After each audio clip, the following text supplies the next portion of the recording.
السلام علیکم ورحمت الله وبرکاته. خویندرونو، خپلو اولادونو ته سره د دې چې په ښوونځیو کې په مدرسو کې زده کړې کوي دیني او دنیوي،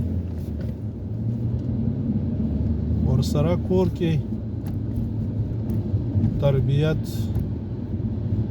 ښوونه او روزنه ډېره اړینه ده. کوښښ وکړئ خپلو اولادونو ته په کور کې د خپلې کورنۍ، د خپلو ګاونډیانو،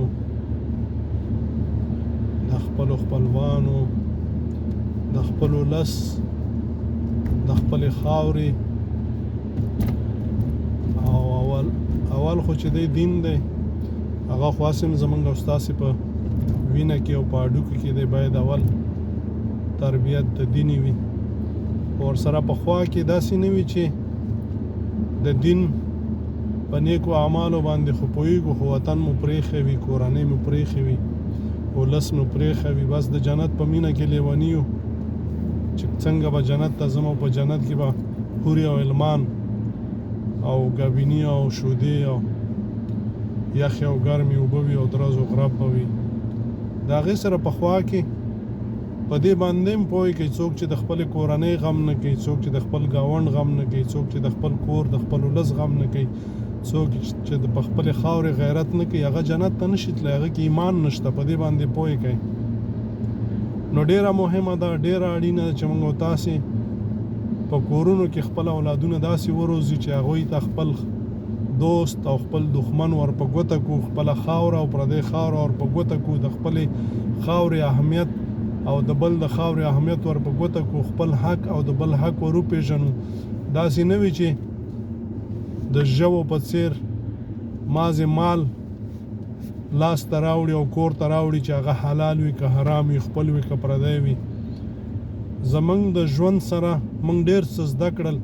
داسې مسلمانانو مو ولیدل چې په کور کې خو د جنت لیوني وي، لیکن بچي داسې وي چې د چا سر په بډه وي، د چا ژوند تنې اخلي او وایي دا زما حق دی او ورباندې ویاړي. دا ځکه چې کورنۍ تربیت نه لري. دوی دا فکر کوي چې بس 5 وخته مونځ دی، نور چې څه مو وکړل حلال دي. الله مو ښاد و آباد لره. که غواړئ چې ښه سوله ییز ژوند ولرئ، ښه سوکاله او ښه د امن ژوند ولرئ، آباد اوسئ، نو د خپلو بچو تربیت په خپله وکړئ او خپل هم لږ څه زده کړئ. بدبختي په موږ کې دا ده چې موږ په خپله څه زده نه دي، نو بچو ته باید څه زده کړو. نو زه تاسو ته سپارښتنه کوم په لیاس د خدای چې راځئ چې لږ لاس په کار شو. دغه وطن نور بچي نه راوړي، دغه خاوره نور بچي نه راوړي، او نه دې دپاره مخصوص یو کس دی چې هغه به پاڅي او هغه به بیا مبارزه کوي او هغه به موږ ته وطن ابادوي. د دې وطن، د دې خاورې، د دې ولس په موږ او تاسې باندې داسې حق دی لکه د مور او پلار، لکه د خپل کور. چې کله موږ او تاسې ته د خاورې اهمیت معلوم شي، د خپل ولس اهمیت معلوم شي او خپل هم وګاڼه، بیا پوهېږو چې په خپل ولس باندې باید څوک ننګ وکړه او په خپلې خاورې باندې، په خپل کور باندې څوک ننګ وکړه. خو موږ ته معلوم نه دي، موږ ته مازې دا ښودل شوی چې دا دروازې دننه دا زما کور دی، بس ډیران وباسه د باندې غورځوه، هغه خو کوڅه خو زما نه ده، هغه خو د پردی ده، د ګاونډي ده، د تره زوی ده. ژوندي اوسئ، آباد اوسئ، خوشحاله اوسئ، لاسونه سره یو کړئ. په دې کې مو ژوند ده.